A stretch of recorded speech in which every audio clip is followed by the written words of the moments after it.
Subscribe करंतु ओडिया दैनिक पंचांग channel को एवं पाखर थिबा बेल आइकन टी को दबाई दियंतु जहा फल आपण आमर लेटेस्ट नोटिफिकेशन सर्वप्रथमे पाई परिबे। जय जगन्नाथ। ओडिया दैनिक पंचांग रे आपनकु स्वागत। दर्शक बंधु जानिनेबा कोन कहूछि आज आपनक राशिफल केमिति रहिबा आपनक दिन।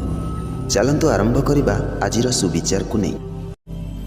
आजिर सुविचार आपणक जीवनर सफलता निजर भावना एवं प्रयास पर निर्भर करे। जे पर्यंत आपण चेष्टा करिवे से पर्यंत सफलता आपणक पाखक आसीबो। सेहिपरि सकारात्मक चिंता करंतु, निज लक्ष्य को स्पष्ट करंतु एवं दृढ़ विश्वास सहित आगकू बढ़ी चलंतु। आपण सफलता निश्चय पाइबे। आजिर पंचांग 30 नवेम्बर 2024 दिन शनिवार, मार्गशीर मास कृष्ण पक्ष चतुर्दशी दिवा 10 घंटा 28 मिनिट पर्यंत, तापरे अमावास्या। आजिर सूर्योदय पुरी को प्रातः 6 घंटा 3 मिनिट एवं सूर्यास्त संध्या 5 घंटा 5 मिनिट। आज बिछा राशि चंद्र प्रवेश, वृष सिंह कन्या राशि मानकर घातबार एवं घात चंद्र नास्ति। आजिर शुभ बेला ब्रह्म मुहूर्त प्रातः 4 घंटा 27 मिनिट 5 घंटा 15 मिनिट। अभिजित मुहूर्त दिवा 11 घंटा 12 मिनिट ठार 11 घंटा 56 मिनिट पर्यंत। आजिर निषिद्ध खाद्य तैलयुक्त एवं आमिषयुक्त खाद्य निषिद्ध। तेबे जानिनबा धनुराशि व्यक्ति मानक पई आज दिनटी किभଳି रहिबो। धनुराशि लोक आज दिनटी अति सुखद एवं सफलतादायक हेब। आपण उन्नति एवं समृद्धि दिगरे यात्रा करेंगे। अन्य मानक सह संपर्क मधुर और सहयोगी हेब, जहाँ आपणक जीवन में एक पॉजिटिव परिवर्तन आनिब। किछि दीर्घकालीन योजनार अनुष्ठान हेब, जार फल आपण आगक बढ़े। कार्यक्षेत्र में आपणक श्रम और दृढ़ प्रतिबद्धता सफलता को आनिब। किछि प्राप्ति एवं नूतन अवसर देखिए। क्षेत्र भितर आपको कौन नूतन विनियोग किंबा प्रकल्प आरंभ कर सुजोग मिल पारे।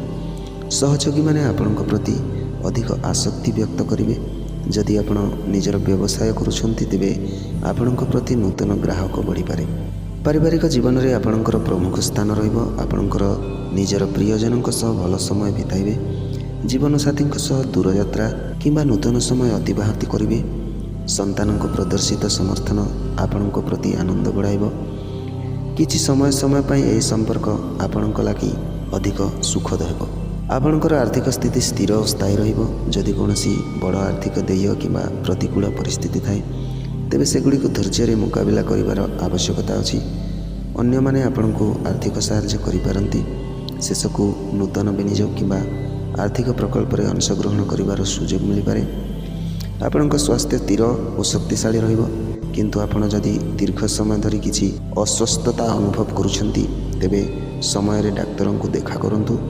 आपण निजर स्वास्थ्यर द्रुत परीक्षा करंतु एवं सुस्थ रहंतु। आपणक पई शुभ संख्या 3, आपणक पई शुभ रंग ऑरेंज। आपण दुर्गा को पूजा करंतु एवं सम समय रे जल एवं श्रीचंदन व्यवहार करंतु। यह आपणक दूर नूतन अवसर एवं सफलता को वृद्धि करिबो।